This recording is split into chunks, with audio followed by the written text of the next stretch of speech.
Joelle Warren believed her life was meant for quiet service, not grand romance. She never expected to find a man on the riverbank, and she certainly never dreamed that saving him would teach her that love is the most beautiful reward of all. The wind howled around the small log cabin like a lonely animal. Inside, Joelle Warren finished stitching the last button on a man's shirt. She placed it neatly on the pile of mended clothes ready to go back to the families in Aspen Ridge. Her mother, Martha, was humming a hymn softly by the fireplace. This was their life. It was a peaceful life, a good life, but it was a small one. Joelle's world was the size of their homestead, the path to the river, and the road to town. She was the daughter of a seamstress and she knew her place. She helped her mother, she tended their small garden, and she went to church every Sunday. She was kind and she had a gentle heart, but she had long ago put away any childish dreams of a husband and a family of her own. Those dreams felt like a different life, a life for other girls, not for her. A loud crack of thunder made the cabin walls shiver. The storm that had been threatening all afternoon had finally arrived. Rain began to pound on the roof, a steady, heavy drumming. Joelle went to the window and looked out. The world had turned a dark gray, and the trees were bending in the wind. "It's a bad one," her mother said, coming to stand beside her. "We will need more water in the morning. The rain barrel will be overflowing, but the river water will be cleaner after this." Joelle nodded. "I will go at first light." When morning came, the storm had passed. The world was washed clean and sparkling. Droplets of water hung from every leaf and blade of grass. The air smelled of wet pine and damp earth. Joelle picked up 2 wooden buckets and started down the familiar path to the river.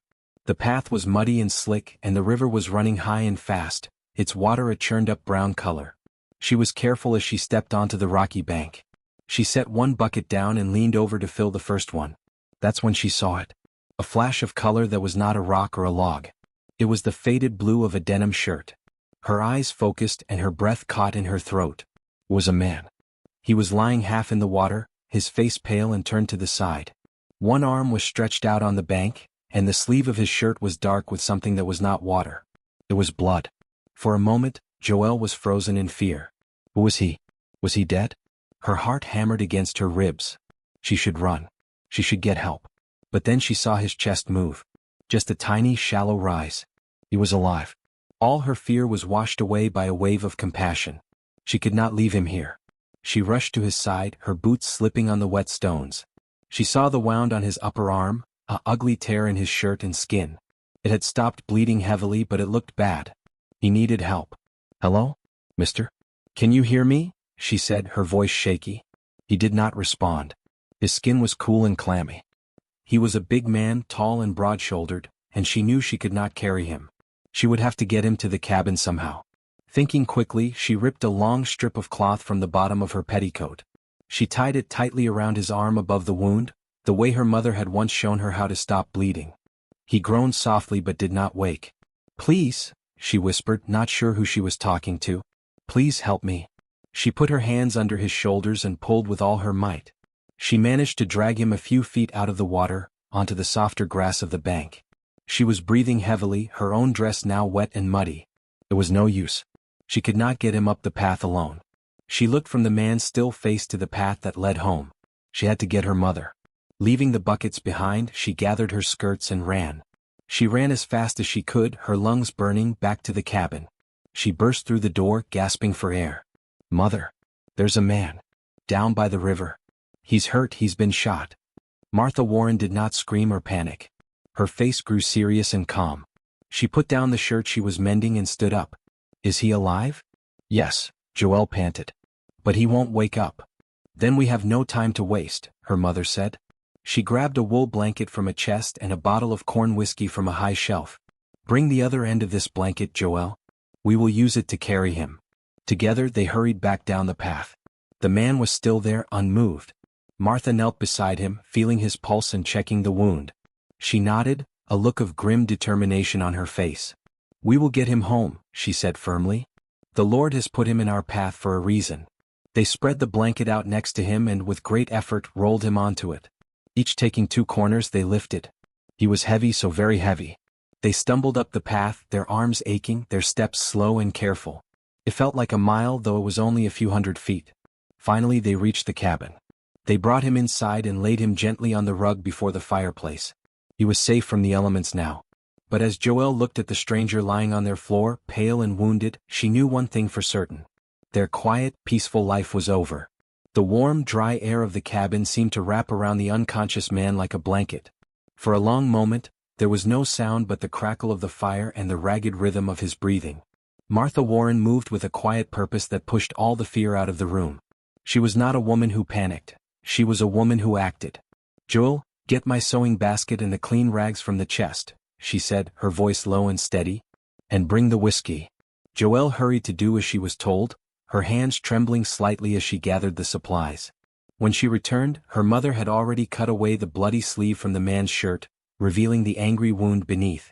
It was a deep, ugly gash on his upper arm. Martha took the bottle of whiskey. "This will hurt him, but it must be done to clean it," she said. She poured the clear liquid directly onto the wound. The man groaned, a deep, pained sound from the back of his throat. His body tensed, and his eyes fluttered open for a second, wild and unseeing, before closing again. "Hold his shoulder steady, Joelle," Martha instructed. Joelle placed her hands on the man's good shoulder, feeling the hard muscle beneath his damp shirt. She could feel the heat of his fever already starting. Her mother worked quickly, cleaning the dirt and dried blood from around the wound with a clean rag soaked in whiskey. She then took a needle and thread from her basket. "I am sorry, son," Martha whispered, though he could not hear her. Then she began to stitch the torn skin together. Joelle had to look away. She focused on the man's face instead. He had a strong jaw, covered in several days' growth of dark beard. His hair was also dark and curled slightly where it was damp with sweat and river water. His face was weathered from sun and wind, but even in his unconscious state, it held a deep sadness. He did not look like a bad man. He looked like a tired one. When the stitching was done, Martha bandaged the arm neatly with clean strips of cloth. She then placed a cool, damp cloth on his forehead. "Now we wait," she said, sitting back on her heels. "The fever will decide. We have done all we can." They managed to move him onto a thin mattress on the floor near the fire. Joelle sat beside him in a wooden chair, while her mother started a pot of broth. The cabin, usually a place of quiet industry, was now filled with the sounds of his labored breathing. The stranger's presence was so large, it seemed to take up all the space. As evening fell, the fever took hold in earnest. He began to toss and turn, mumbling words they could not understand. His face was flushed and hot. Joelle kept replacing the cool cloth on his head. In a moment of quiet, she picked up her small Bible from the table. She did not know what else to do. She opened it and began to read aloud, her voice soft and steady. She read from the Psalms, the words about green pastures and still waters, about walking through the valley of the shadow of death and fearing no evil. She did not know if he could hear her, but the sound of the ancient words seemed to calm his restlessness. His breathing became a little easier. He stilled, and for a while he slept peacefully. Joelle read on, a quiet prayer in her heart for the life of the man who was now their responsibility. The man woke slowly, as if swimming up from a very deep, dark place. The first thing he was aware of was pain, a deep, throbbing ache in his arm. The second thing was warmth and the smell of wood smoke and cooking broth. His eyes opened. He was in a small, clean room. A fire crackled in a stone fireplace. He was lying on a mattress on the floor, covered with a quilt. He tried to sit up, and a wave of dizziness forced him back down with a low groan. The sound brought a young woman to his side. She had kind eyes and brown hair tied simply back. He remembered her face, blurred and distant, from the riverbank. "You're awake," she said, her voice full of gentle relief. "Don't try to move too quickly. You've been very sick." "Where?" His voice was a dry croak. "You're safe," she said. "In our cabin. I'm Joelle Warren. This is my mother, Martha." An older woman appeared, her expression calm and assessing. She held a cup of water. "Here, drink this." Slowly. He let her help him sip the cool water.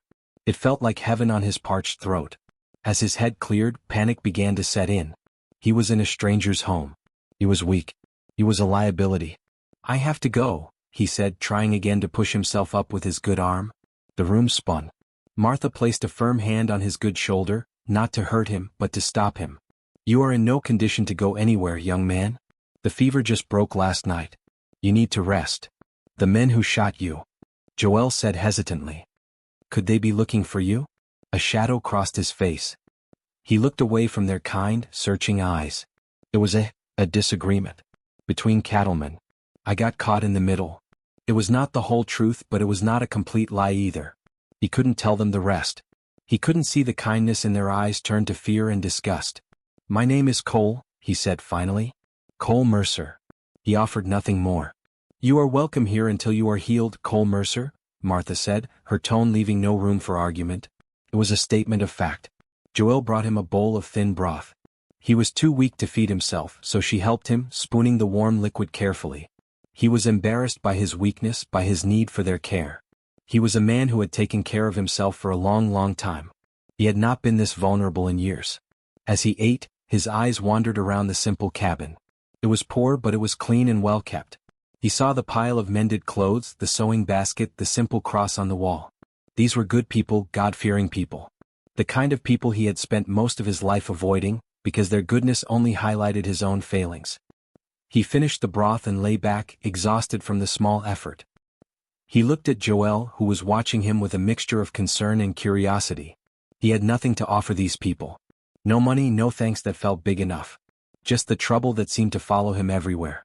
"I'm sorry," he mumbled, his eyes already closing, pulled back down into sleep. "I'm sorry for the trouble."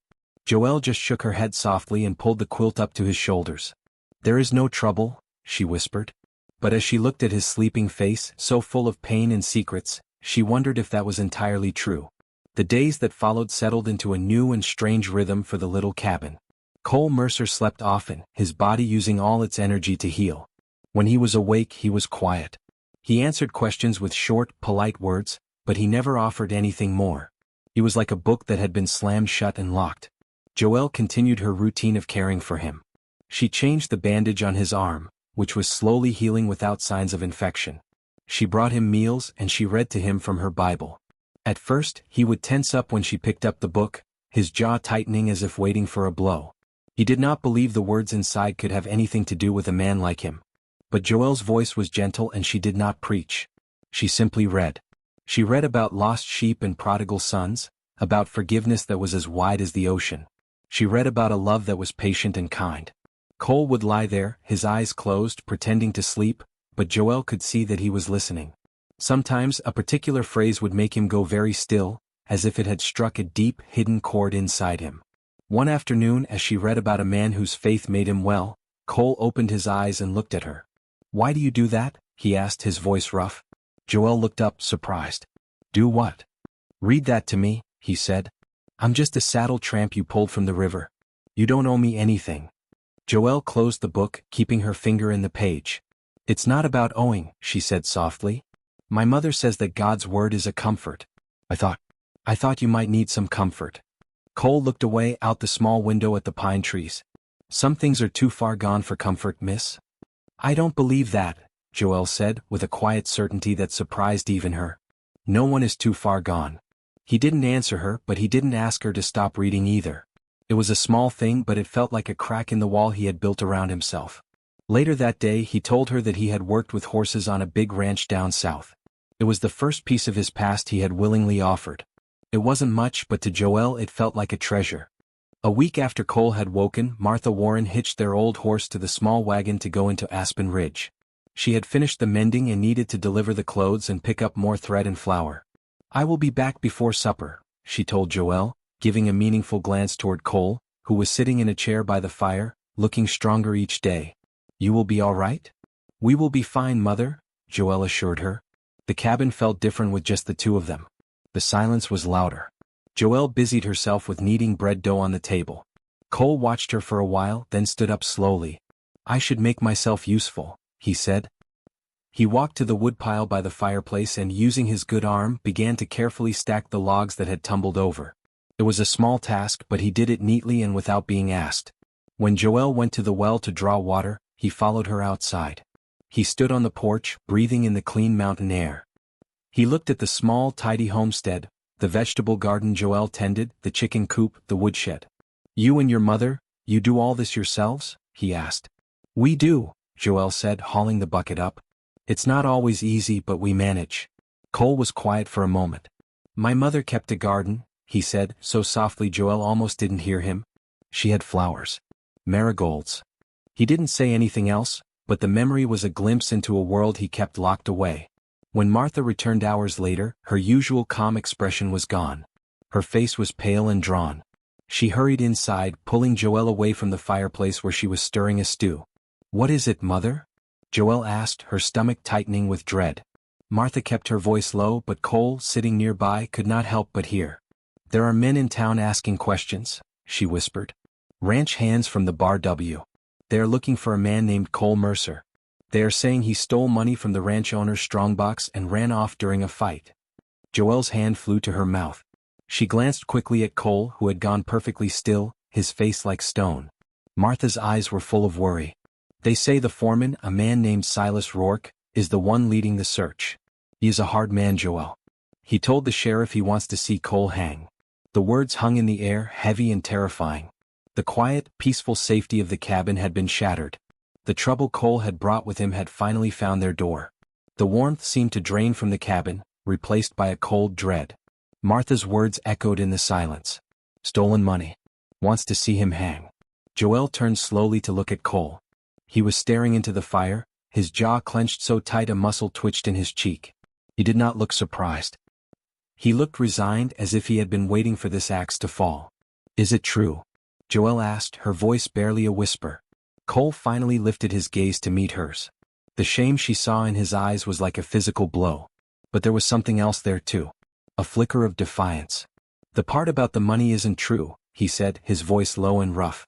"I didn't steal a cent." "Then why do they say you did?" Martha asked, her tone not accusing but searching for the truth. Cole let out a long, weary breath. He seemed to be wrestling with himself, deciding how much to reveal. "Silas Rourke," he said, spitting the name out like it was poison.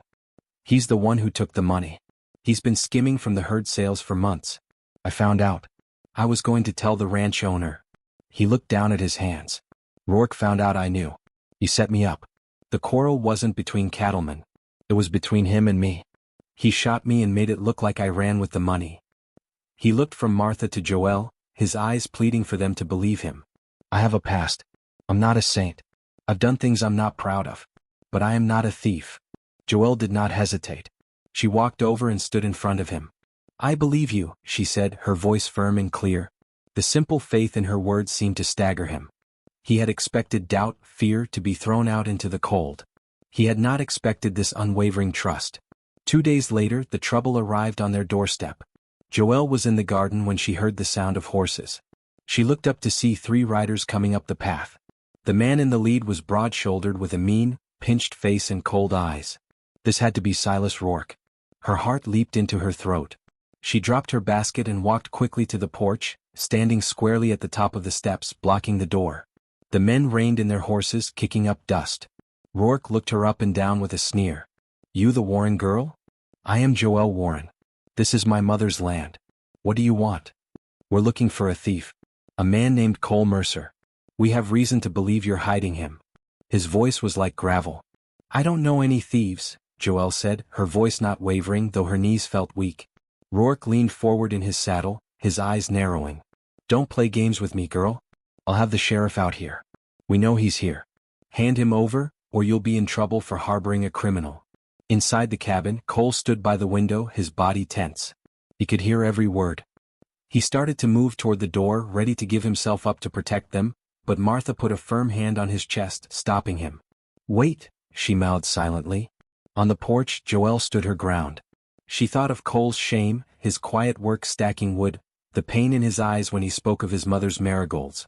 She thought of the lies this man was spreading.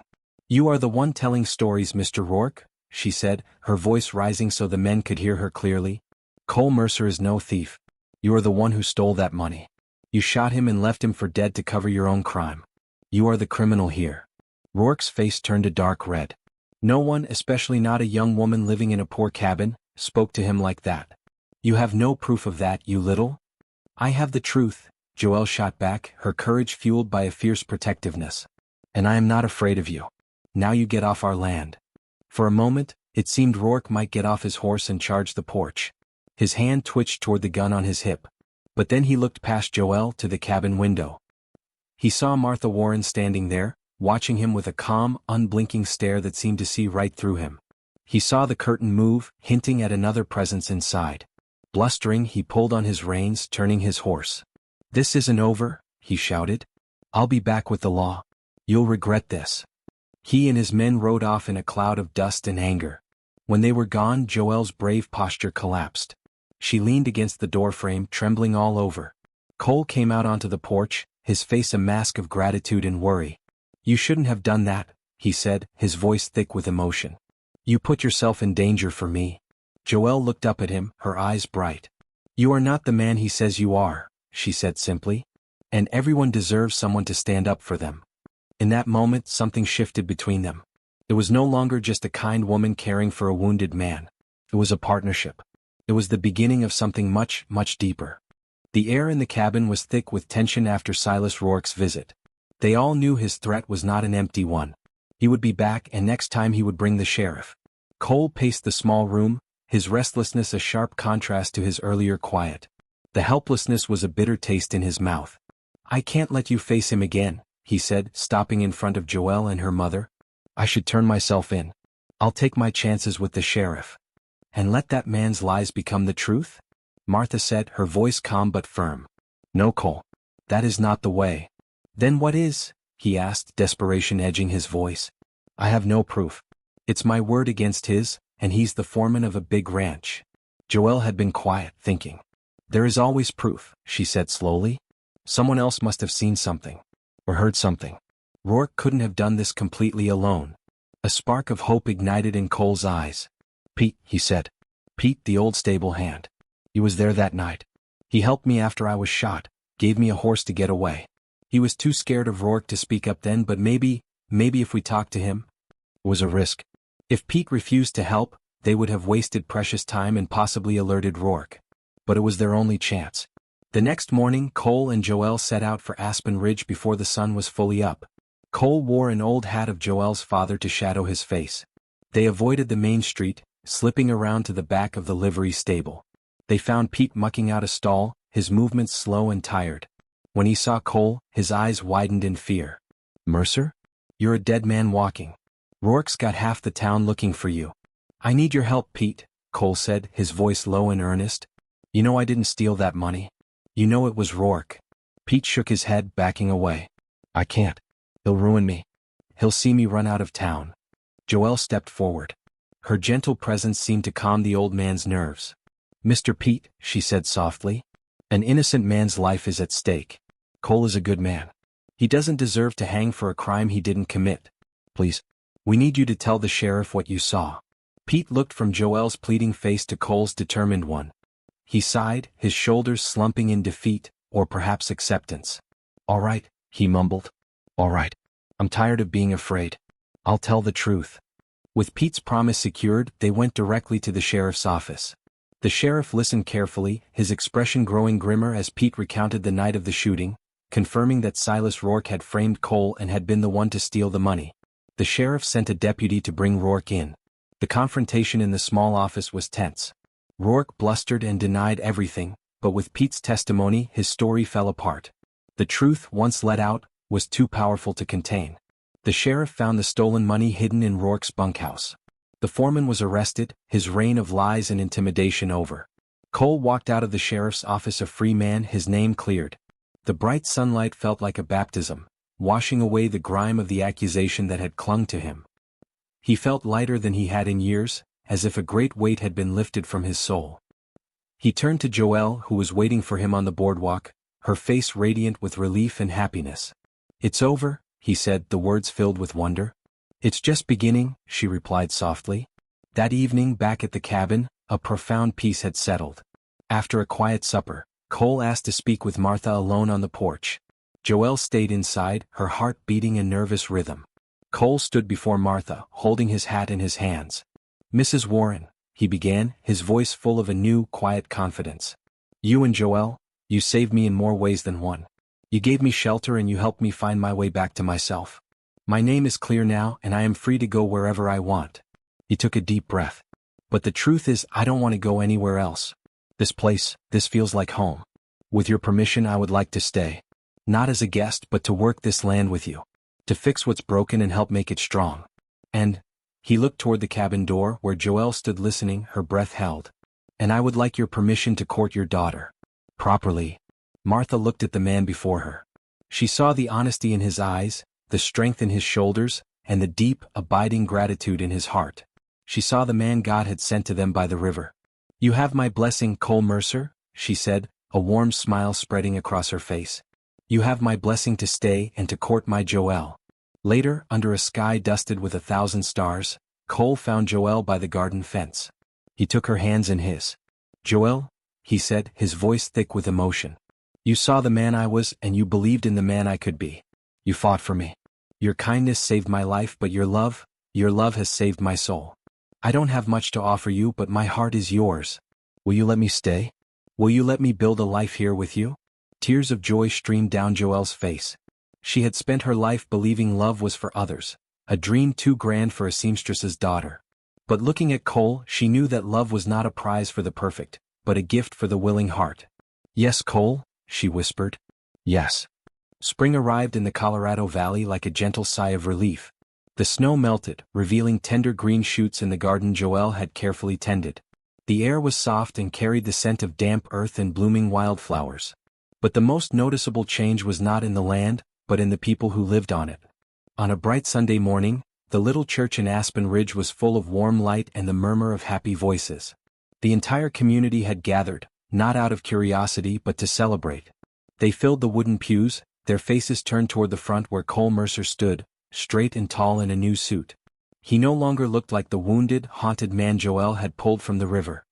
His face was calm, his eyes clear and full of a quiet joy. He kept glancing toward the church door, a smile touching his lips. When the music began, everyone stood. Joelle appeared on her mother's arm at the back of the church. She wore a simple, beautiful dress she and her mother had sewn themselves, and she carried a small bouquet of the first mountain flowers of the season. But her smile was her truest adornment, radiant and full of a love she had never dared to hope for. She walked slowly down the aisle, her eyes locked with Cole's. In his gaze she saw forever. She saw gratitude, devotion, and the promise of a shared life. When she reached his side, he took her hand and his grip was strong and sure. The preacher spoke of faith, hope, and love. He spoke of two people whose lives had been woven together by an act of mercy and strengthened by shared trials. As they exchanged their vows, their voices were firm and clear, promising to love and cherish each other for all their days. When the preacher pronounced them man and wife, Cole leaned down and kissed Joelle. It was not a dramatic kiss but a soft, tender promise. A promise of a future built together. The congregation broke into happy applause. After the celebration, the new couple rode in the wagon back to the homestead. The cabin looked the same but it was utterly transformed. It was no longer just a widow's home. It was their home. The fence line Cole had rebuilt stood straight and strong, enclosing the pasture. The garden was neatly planted and the woodshed was full. They stood together, hand in hand, looking out over the land. The struggles of the past winter felt distant now, washed away by the grace of spring and the power of a love that had healed two lonely hearts. Joelle had saved a cowboy's life, thinking it was simply her duty. She never imagined that her kindness would be rewarded with a love that would last a lifetime. Cole had been given a second chance and he had built a new life from it, a life founded on faith and the love of a good woman. They had both been lost and in finding each other, they had found their way home. Did this story of second chances and quiet faith warm your heart? If you enjoyed following Cole and Joelle's journey, please let us know by leaving a like. For more uplifting tales of love and redemption on the frontier, be sure to subscribe.